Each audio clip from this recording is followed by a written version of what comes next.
Tonight, in this deep dive, we look at the invisible lines you draw around your body, the quiet magic you place in the objects you own, and the profound, hidden geography of your everyday life. It is honestly a completely different way to view the world you walk through every single day. Yeah, it really is. So, to start, I want you to picture this. You walk into a busy, faintly noisy cafe on a Tuesday afternoon. You find a small, round table tucked away in the corner. You take your jacket off, and you drape it carefully over the back of the wooden chair. Right, just marking your spot. Exactly. You smooth the shoulders out slightly, and then you turn your back to walk up to the counter to order your coffee. You were gone for, what, maybe 2 minutes? But when you turn around with your mug in hand, someone has moved your jacket. Oh, that feeling. Right, just slightly. Maybe the person at the next table pushed it to the side so they could grab an extra napkin off your table, or maybe someone squeezed past and bumped it, now is leaving it hanging crookedly off the seat. Yeah, and logically, you know your jacket isn't damaged. No, not at all. It is certainly not stolen, and you are in no physical danger whatsoever. But somewhere deep in your chest, beneath the level of conscious thought, there is this sudden, sharp, entirely disproportionate spike of absolute violation. It's just a visceral, almost territorial flinch, really. It is a biological alarm bell ringing over a piece of, cotton blend fabric. And we almost never interrogate that alarm bell, or think about a much heavier, much darker version of that exact same feeling. I want you to recall the heavy, sinking, hollow sensation in your chest when you walk out of a childhood home. Or even just a deeply loved apartment for the very last time. Yeah, exactly. The boxes are packed into the moving truck, the rooms are entirely empty, and suddenly the echo of your own shoes on the floorboards sounds completely wrong. It sounds hostile almost. It does. You stand in the doorway, and you aren't just leaving a structure made of drywall and timber and copper wiring. You are actively mourning. You are grieving the space itself. And we rarely stop to ask what is actually happening beneath the surface of these moments. I mean, why does the placement of a jacket in a public space or the closing of a door to an empty room trigger such a profound psychological and emotional response? Because we are culturally conditioned to dismiss those feelings entirely, aren't we? Yeah. We tell ourselves, oh, it is just a chair, or it is just an apartment, or it is just stuff. Right. We try to apply this strict, rational financial logic to our environments. We look at a house and we only see its market value, its square footage, its utility. But the reality of human psychology is that our relationship with our physical environment defies pure economic logic. Our environment is not a passive backdrop to our lives. No, not at all. It is an active, vital participant in our psychological survival. And that is the exact mission of our conversation today. We have a fascinating stack of research in front of us, drawing from environmental psychology, behavioral science, cognitive mapping, and phenomenology. It's a really deep well of science. It really is. Yeah. And we're going to use it to unpack why you care so deeply about the spaces and things around you. Because the moment you understand the hidden mechanics of that connection, you start to see your own behavior in a completely different light. Yeah, like how you arrange your desk, or why you refuse to throw away certain useless items, or how you spend your money to build a home. It all starts to look much more compassionate. So to begin to understand this, we have to look past the data and start with the human experience. There is a remarkably poignant interview documented in the research by Mehta and Belk that captures this phenomenon perfectly. Yeah, the story of the older woman in India. Exactly. She is 55, married for decades. Her children have grown up, built their own independent lives, and moved away from the family home. And for her entire married life, she had owned a Godrej. And for those unfamiliar, a Godrej is a brand name that has basically become synonymous with a very common, simple, incredibly sturdy metal cupboard used in India. Right. Families use them to store valuables, clothes, just everyday household items. And let's be clear about what this object is. It is a completely utilitarian piece of furniture. Yeah, it's just stamped steel, heavy hinges, shelves, and a lock. Exactly. It is not an antique heirloom crafted by an artisan or something. It's mass-produced. But recently, for the first time in her life, this woman lost the key to her Godrej. And her reaction is what we really need to examine closely here. Because she did not just get annoyed. She did not just sigh, calculate the financial cost of a new lock, and call a handyman. She cried. She wept, inconsolably, for 2 solid days. Yeah, I want to pause and push back on this right away because I think a lot of people listening might have the exact same initial reaction I did. Oh, absolutely. If I saw someone in my life weeping for 48 hours over a misplaced key to a metal filing cabinet, my immediate unfiltered thought would not be, oh, what a beautiful psychological connection. Right, you'd be worried. I'd think that this person needs clinical intervention. It sounds like hoarding behavior, you know. It sounds like a deeply unhealthy inability to separate from material goods. Where is the line between a normal attachment to your environment and just being irrationally obsessed with your stuff? And that is the exact judgment society imposes. And it is precisely what makes this research so vital. We view hoarding as a pathological accumulation of items out of fear. But what this woman was experiencing was not about the accumulation of the metal or the financial value of the cupboard itself. No. Eventually, she had to hire a local locksmith to come and force the cupboard open. And when she describes the experience of watching this locksmith work on the lock, she does not describe it as an inconvenience. Or a frustrating repair bill. Right. She describes it as an agony. Her exact words, translated in the research, were, "It was the most horrible feeling. Some outsider was going to lay his hands on my cupboard." And then she says something really striking. She says, "The feeling I got was very similar to the feeling one gets when someone hurts your children." She goes on to say, "This Godrej has been with us since we were married. It has traveled everywhere with us." And now our children have gone and settled elsewhere. Only the Godrej has remained with us. The feeling one gets when someone hurts your children. Just let that sink in for a second. Yeah. To the locksmith, to the casual observer, that cupboard had a strictly defined market value. It was worth whatever the scrap steel was worth. But to her, the market value was irrelevant. It was an archive of her life. It was the sole remaining physical anchor to her early marriage, to the years she spent raising her children, to the decades of domestic rhythm she had established. It was a silent witness to her existence. But if she were to say that out loud, if she told her neighbors that she felt like her children were being assaulted when the locksmith drilled into the metal chattery, people would think she was losing her grip on reality. Oh, they absolutely would. We are taught to be deeply ashamed of these attachments. We brush them off as silly sentimentality. We use phrases like, "you can't take it with you," or "don't cry over material things." We treat our emotional investment in objects as a failure of spiritual or intellectual maturity, which completely invalidates the biological and neurological reality of how human beings operate. Exactly. The pain she felt watching that drill bite into the steel was not a metaphor. It was real neurological distress.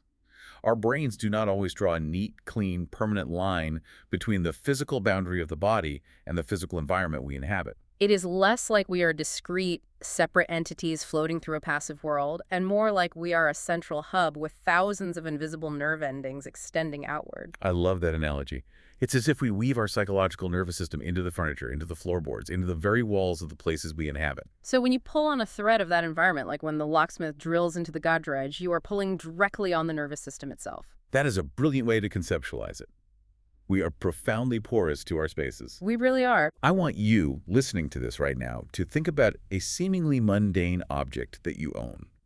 I am not talking about something inherently valuable, like a diamond ring or an expensive laptop or a car. Right, something objectively cheap. Yes, exactly. Yeah. Maybe it is a $5 slightly chipped ceramic coffee mug you bought at a gas station on a specific road trip 10 years ago.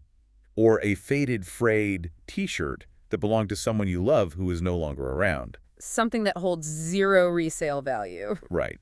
Now, if a stranger walked up to you and offered you $50 for that $5 mug, you would say no. If they offered you $500, you would still likely hesitate or feel a deep pang of reluctance. Which makes no economic sense. Exactly. Why does a mass-produced piece of ceramic worth pennies in raw materials suddenly defy all economic logic and feel absolutely priceless to you? You can feel the gravity of that attachment in your gut, but you likely do not have the vocabulary for it. You just know intuitively that to lose that mug would not be a financial loss. It would feel like losing a tiny, irreplaceable piece of yourself. Exactly. So let us give it a name. Let's put a formal framework around this feeling, because naming a thing is the first step to understanding it. What is the vocabulary that behavioral scientists use for this? So the overarching concept in environmental psychology is known as place attachment. And a deeply related foundational term is topophilia. Copophilia. I want to unpack that because it sounds almost poetic, but I know it has rigid scientific definitions. Yeah, it comes from the Greek. Topos, meaning place, and philia, meaning love of or deep affinity for. Topophilia is the strong, emotional sense of place that becomes inextricably mixed with our cultural and personal identity. And this was popularized by the geographer Yi Fu Tuan in the 1970s, right? Yes, exactly. Topophilia is not just saying, oh, I really like the view from this apartment window, or this neighborhood has great amenities. Right, it goes way deeper than real estate perks. It is a profound, affective bond. It is the way a specific landscape, a specific room, or the layout of a specific street gets absorbed into your actual definition of who you are.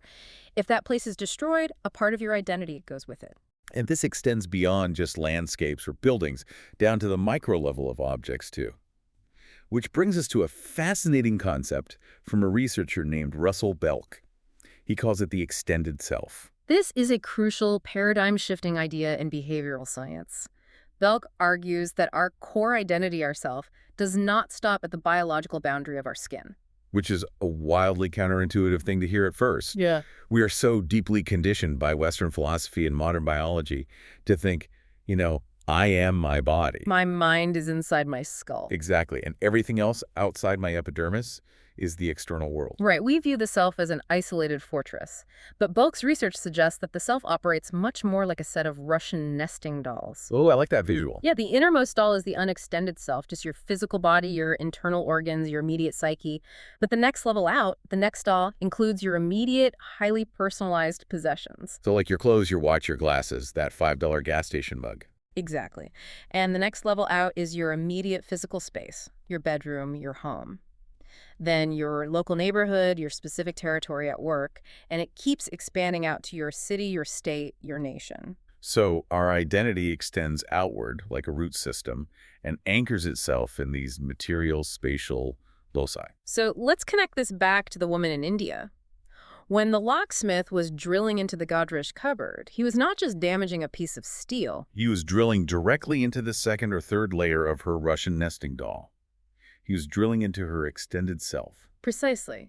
Because that object had absorbed the displaced meaning of her early marriage and her grown children, the breach of that object's integrity was processed by her brain as a literal physical assault on her own identity. But how does a piece of metal or a room or a house actually absorb that meaning? I mean, how does a space transform from just a collection of architectural materials into a layer of the extended self? Right, it doesn't just happen overnight. The research points us to a phenomenological triad. This is based on David Seaman's work, which breaks down the actual mechanical process of how place attachment functions in our daily lives. He argues that for a place to truly become part of the extended self, it requires three mandatory pillars to interact over time. The first pillar is what he calls the geographic ensemble. Okay, what does that actually mean in practice? The geographic ensemble is the literal, objective, material reality of the space. It is the raw data. The physical walls, the specific type of wood on the floor, the natural elements outside the window. Even the quality of the ambient light at 4 p.m. or the architectural layout of the hallways. Exactly. It is the stage set. It has no inherent emotional meaning yet. It is just geometry and matter. But a stage set is entirely dead without actors to walk across it. So the second pillar Seaman identifies as people in place. This is where the action happens. People in place refers to the routines, the daily habits, the conversations, the specific ways human bodies move through that geographic ensemble. It is the memory of cooking dinner in that specific kitchen layout, pivoting from the stove to the sink every single night for 10 years. Or the way you subconsciously know exactly which floorboard squeaks near the stairs. It is the way you always lean your shoulder against a particular door frame when you talk on the phone. These repetitive actions, these quiet daily rhythms, layer over the physical space and begin to saturate the geometry with human history. Which gives birth to the third and most elusive pillar, the genius loci. The genius loci translates from Latin to the spirit of the place, right? Yes. When the geographic ensemble, the physical matter, and the people in place, the human action, combine and compress over a long enough period of time, the environment takes on a unique, almost palpable atmosphere. It is that unmistakable, immediate feeling you get when you walk into your grandparents' house. The air literally feels different in your lungs. The quality of the silence sounds different to your ears. Exactly. You immediately feel a shift in your own blood pressure. Yeah. That is the genius loci. It is the emergent property of meaning created by humans interacting with space. So that is what this is called. When you look around your living room on a quiet Sunday morning and feel a deep, almost irrational sense of comfort and safety. Or when you feel fiercely protective over your specific, unassigned desk at the office. It is not just you liking your space. It is topophilia. It is the extended self in action. You have projected your internal identity outward into the geographic ensemble, layered it with your daily people-in-place routines, and breathed a genius loci into existence. And what is absolutely vital to understand here is that this is not just poetic philosophy. This is not just a nice romantic metaphor about human sentimentality. Right. It is rooted in hard empirical science. Cognitive and environmental psychology have proven that this is how the human brain is structurally, biologically wired to process reality. Let's get into the mechanics of that science. Because I know myself, and I know many of our listeners, have a tendency to view our attachment to things, our desire to nest, our frustration when our spaces are messed with, as a weakness. We view it as a psychological flaw, like a lack of discipline. But you're saying this is structural to our neurobiology. Absolutely. It is not a flaw, it is a feature. Let us look at the neurological concept of parapersonal space. Okay, walk me through that. Neurologically speaking, the human brain constantly computes a literal buffer zone around your physical body. I've heard this described before as an invisible force field, but that always felt a bit, sci-fi and vague to me. How does the brain actually do this? It is less like a magical force field and much more like an incredibly sophisticated air traffic control radar system run by your brain's spatial and motor networks. Using specific regions of the brain, right? Yes, specifically utilizing regions like the somatosensory cortex and the parietal lobe. Your brain relies on bimodal neurons, neurons that respond to both tactile stimuli, like touching your skin, and visual stimuli, like seeing something near your skin. Okay, so it's a dual input system. Exactly. This radar system is constantly scanning the immediate perimeter around your body. It calculates the time to impact for anything moving toward you, and it maps the exact limits of where you can reach out and manipulate the environment. So it is the brain constantly asking, what can touch me and what can I touch? Exactly. But what makes peripersonal space truly fascinating is that it is not a fixed, rigid boundary. It is highly dynamic. It expands and contracts subconsciously, continuously, based on your context, your tools, and your social environment. Give me a concrete example of this radar system expanding, because if it's tied to my physical reach, how does it stretch? Think about what happens when you drive a car.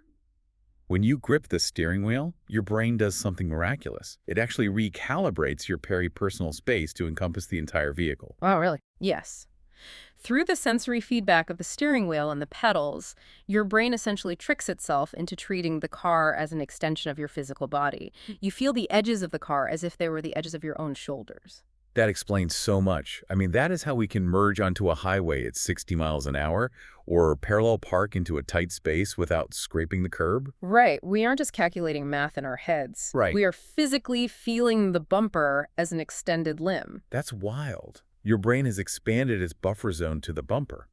Conversely, if you step out of your car and walk into a packed, crowded elevator, your brain does the exact opposite, right? It dramatically, instantly shrinks your peripersonal space down to the barest minimum, just the envelope of your skin, to tolerate the extreme proximity of strangers without triggering a massive fight-or-flight panic response. That is incredible. So the brain is constantly projecting and retracting this invisible architecture around us just to navigate the physical world. And that invisible architecture is the foundational scaffold for all human social interaction. It determines our baseline comfort, our ambient anxiety, and our fundamental sense of safety in any given moment. It also determines how we navigate the larger world, far beyond our immediate reach. The source text dives into the concept of cognitive mapping, which I found completely mind-altering when I first read it. It's a game changer for sure. The idea is that when you look at a neighborhood or a city or even just your office building, you aren't actually seeing the objective geometric reality of the streets and walls. No, human beings are actually incapable of seeing objective geography. You are seeing a highly customized, meaning-laden mental construction. We map our environment using very specific cognitive tools. The research highlights several core elements that make up these mental maps, primarily focusing on nodes, landmarks, and edges. Let's break those down. Sure, so a node is a point of intersection, but not necessarily a physical intersection of roads. It is an intersection of meaning. Maybe it is the busy crosswalk where you always run into your neighbor and chat, or the specific corner table at the cafe where you wrote the first draft of your novel. Exactly. And a landmark is a reference point. The unusually tall church steeple or the brightly painted yellow house that you use to subconsciously orient yourself when you are walking home. And edges are the boundaries. The river, the major highway, the train tracks that define where your known, safe area ends, and the other, unknown area begins. And the crucial defining point here is that two people can walk down the exact same physical street at the exact same time, and they're experiencing two completely different cognitive maps. Because the nodes and landmarks are defined entirely by personal meaning and history, not just by geometry and urban planning. Which brings us directly to a psychological mechanism that explains how that meaning gets attached. The level of processing model, developed by cognitive psychologists Crick and Lockhart.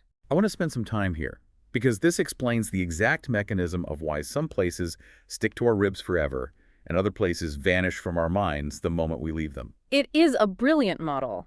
Craig and Lockhart demonstrated that human memory retention is inextricably tied to the depth of processing.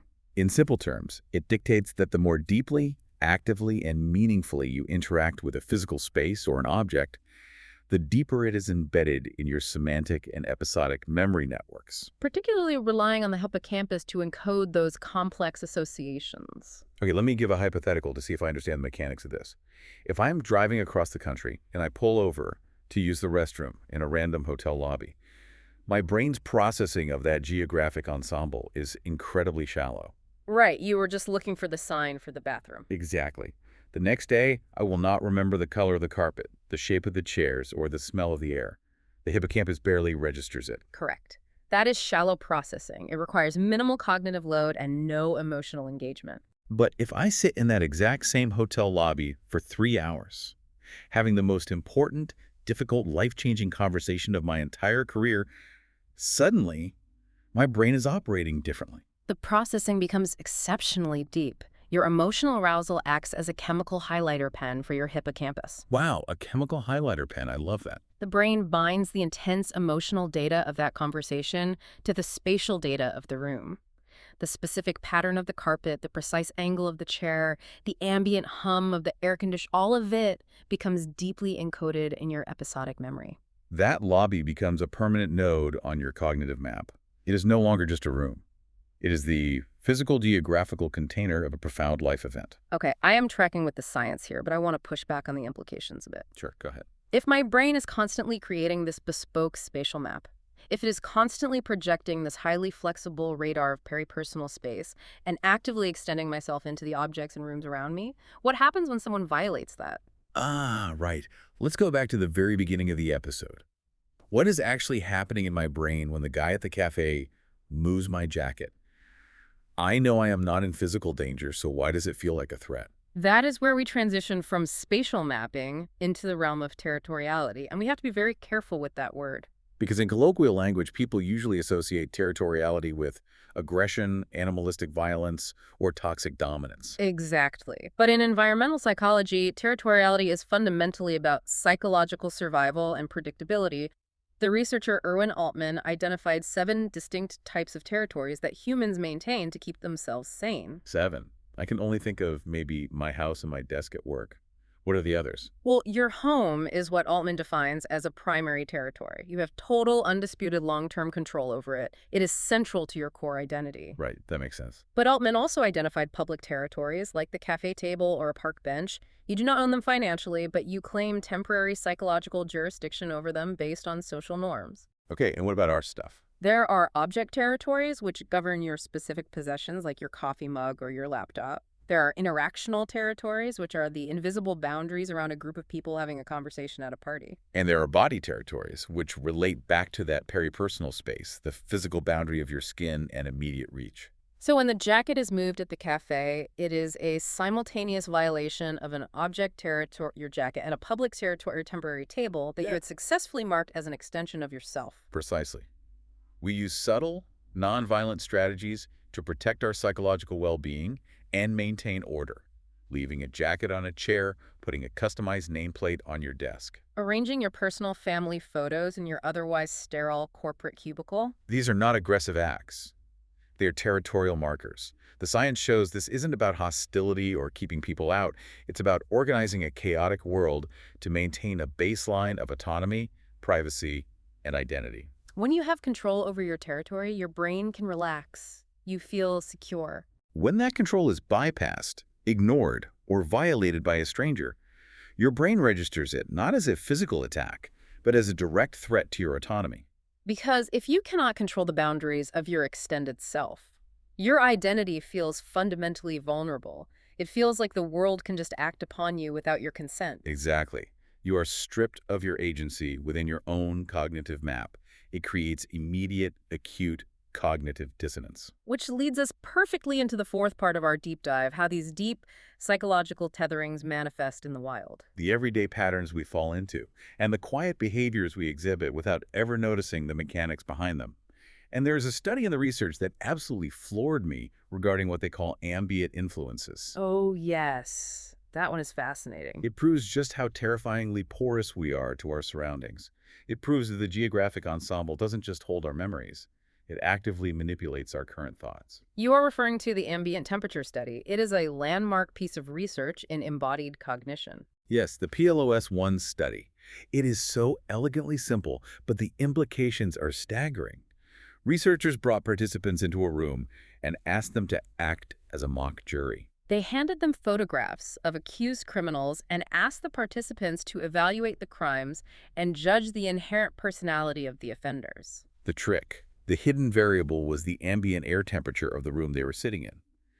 When participants were placed in a physically cold room with the air conditioning turned down low, they consistently judged the criminals as cold-blooded. And rated their crimes as highly premeditated and calculating. But when a different group of participants was placed in a physically hot, stuffy room, looking at the exact same photographs, reading the exact same case files, their moral judgment shifted entirely. They judged the criminals as hot-headed and rated their crimes as impulsive crimes of passion. It is truly staggering when you think about it. The physical environment, just the ambient air temperature, was literally dictating their inner moral judgment and cognitive evaluation. The physical sensation of cold on their skin bypassed their rational mind and altered their perception of another human being's intent. We like to think of ourselves as these impenetrable, rational fortresses of objective thought. But the walls of the fortress are completely permeable to the geographic ensemble. It highlights a profound truth. Our internal emotional and cognitive state is in a constant, unbroken dialogue with external spatial realities. We are not separated from our environment. Our very thoughts are continuously modulated by it. And the reverse is also true. We don't just passively receive the environment, we actively modulate and manipulate the environment to create meaning and safety. The research discusses this incredible ethnographic study by Mary Hufford about fox hunters in the New Jersey Pine Barrens. It introduces the concept of the chase world, which I think is one of the most beautiful examples of human spatial mapping I have ever encountered. It is a brilliant illustration of how humans create robust territories using entirely invisible, ephemeral boundaries. To set the scene, the Pine Barrens is a massive, sprawling state forest. Right, it is public land. It is shared by hikers, campers, cranberry farmers, off-road drivers, everyone. But the fox hunters go into this vast, chaotic public space and create a finite, highly ordered province of meaning, a chase world, right in the middle of it. And what is so fascinating is that they do not do it with fences or walls or signs. They do it entirely with sound. Specifically, the sound of their hounds. Right. The hunters release the hounds into the brush to track the scent of the fox. As the hounds run, they bark, or as the hunters call it in their specific lexicon, they sing. The hunters do not run after them. They stand by their pickup trucks in the dark and they listen. The boundary of the chase world is an acoustic boundary. The territory extends exactly as far as the voices of the hounds can be heard through the trees. Inside that invisible acoustic bubble, the normal rules of reality are suspended and replaced. Time is no longer tracked by the mechanical ticking of watches. It is tracked by the rhythm and intensity of the chase. Space is no longer defined by north, south, east, or west. It is defined dynamically by where the fox is moving. They create an invisible, finite province of meaning using only the sounds of their hounds. It is communal acoustic mapping. And when I read this, I immediately started thinking about how we do this exact same thing in our own modern everyday lives. We create invisible rooms all the time to manage our environments. Think about a modern, open-plan corporate office. Architecturally, there are no walls. It is a vast, chaotic public space. But there is a silent, universally agreed upon acoustic boundary around a coworker sitting at their desk with large over-ear headphones on. We treat that acoustic boundary as if it were a solid oak door. Exactly. Or think about sitting on a small picnic blanket in a crowded public park on a Saturday. You and your friends create an invisible chase world on the perimeter of that blanket. You establish territories entirely through social cues, ambient noise, and shared routines. We carve out these temporary enclaves to make the vastness of public space manageable. We anchor ourselves within these acoustic and social architectures, which brings us inevitably back to the objects we place inside those architectures. The patterns of what the research calls object magic. And this is where we have to talk about money and value and why we actually buy the things we buy. Because Belk's research on the extended self suggests we are not just mindless, materialistic consumers participating in shallow capitalism when we go shopping, we are actively seeking what he terms self-transcendent magic. That is a very specific, profound phrase, self-transcendent magic. The research breaks down the complex psychology of consumerism through the concepts of fetishism and singularity in objects. An object becomes singular when it is successfully removed from the normal, rational realm of economic commodity exchange. Your $5 gas station mug is singular. You cannot replace it with another $5 mug from a different gas station because the new mug does not contain the magic of your specific memory. It has a price, but it has no value. We assign displaced meaning to objects. We use our money to purchase anchors for our identity. The research talks about how a souvenir from a trip, or a specific brand of car, or a piece of jewelry acts as a psychological tether. We use these objects to revivify a past version of ourselves. Like keeping an old, moth-eaten concert t-shirt in the back of the drawer to remember a time when we felt young, rebellious, and free. Or, perhaps more powerfully, we use money to anchor a future idealized version of who we want to be. Think about someone dropping $2,000 on a high-end Italian espresso machine. They are not just buying a tool to make coffee, they are buying a totem. They want to see themselves as the kind of sophisticated, relaxed person who hosts elegant Sunday brunches for their intellectual friends. The espresso machine acts as a tangible promise to themselves. These objects serve as physical anchors that hold our internal narrative steady when the world around us is unpredictable and chaotic. They are tangible proof that our past memories are real and that our future aspirations have physical weight in the world. I want you to take a moment right now. Look around the room you are currently in. Notice the invisible boundaries you have unconsciously drawn. Notice the way the furniture is angled to protect your peripersonal space and give you a clear line of sight to the door. Look at the objects resting on your shelves or your desk. The books, the framed photos, the specific lamp, they are not just things you spent money on. They are magic totems holding your memories. They are the outer layers of your extended self, carefully curated to tell you who you are. And this brings us to the most crucial pivot in our conversation today. The fifth part of our deep dive, the reframe. Yes, because if you look around that room right now and you realize exactly how deeply attached you are to that faded rug or that specific coffee mug or the exact layout of your living room, society has a very strong tendency to judge you for it. We are constantly bombarded with cultural messaging that tells us we are too materialistic or too possessive or overly sensitive if we get genuinely upset when a roommate moves our stuff or a partner accidentally breaks a favorite bowl. There's a pervasive, almost puritanical cultural narrative that spiritual purity, minimalism, or emotional maturity requires extreme detachment from the physical world.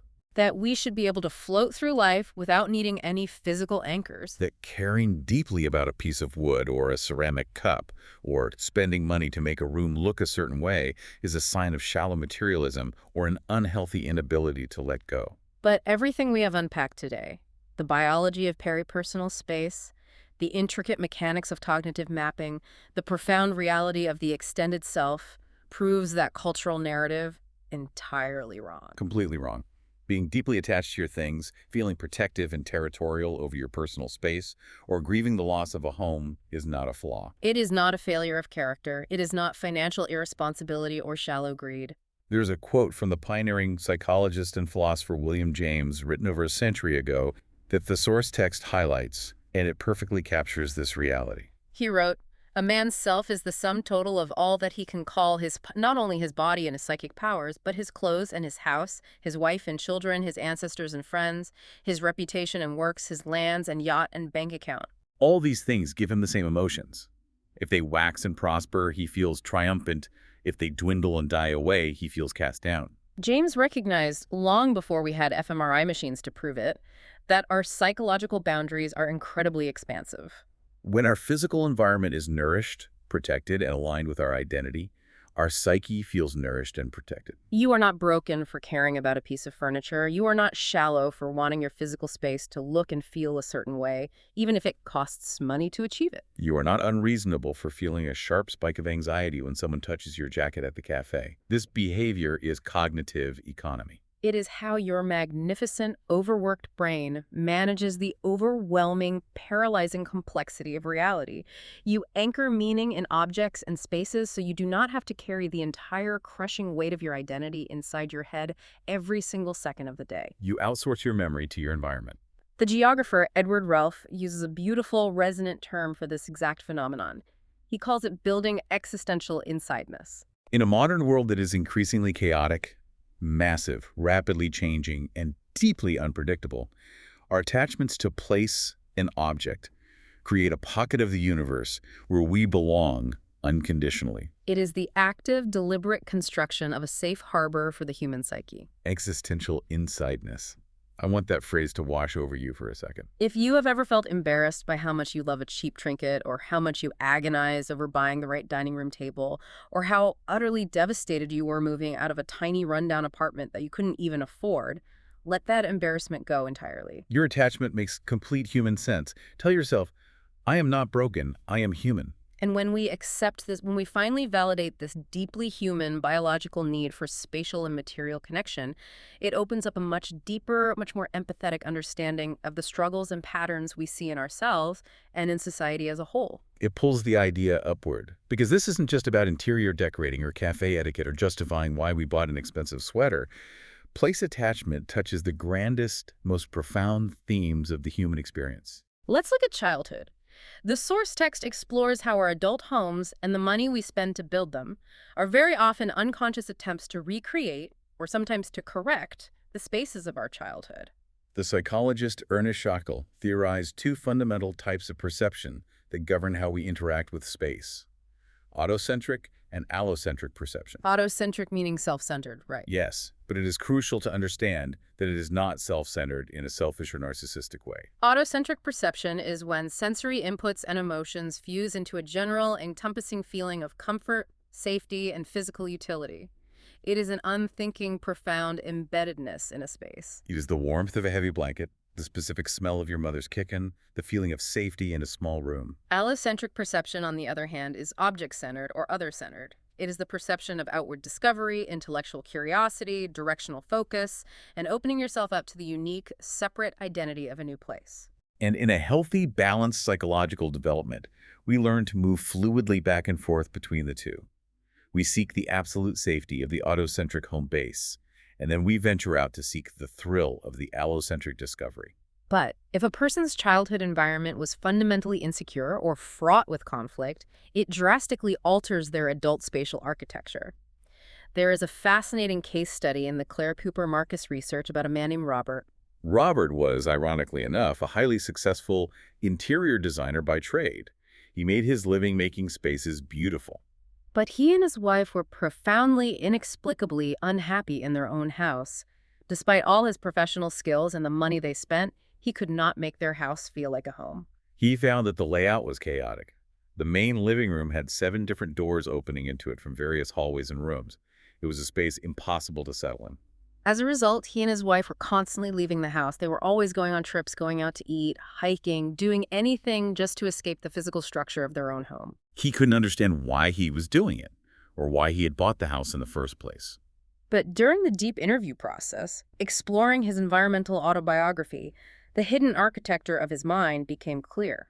Robert was unconsciously acting out deeply unresolved childhood conflicts through his adult real estate choices. His childhood home was a place of psychological chaos and parental dominance. It was a place he constantly felt the need to escape from in order to survive. So, as an adult, with his own money and agency, he unwittingly purchased and designed a house with 7 exits in the main living room. He built a literal stage set that forced him to perpetually enact the drama of leaving home, because that flight response was the only way he knew how to process his environment. He was engaged in a massive, expensive spatial dialogue with his own past. Until the conflict is resolved internally, the external environment will continually be molded, bought, and arranged to reflect it. We spend our money to build mirrors for our unresolved wounds. Which brings us to the darker side of this dialogue.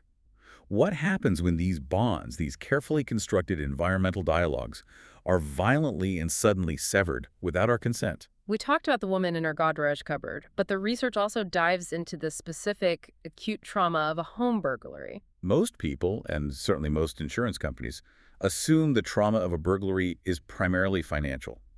You lost a television, a laptop, maybe some jewelry. Or perhaps a general lingering fear for your physical safety. But environmental psychology views a burglary through a completely different lens. It views it as a profound, violating tear in the extended self.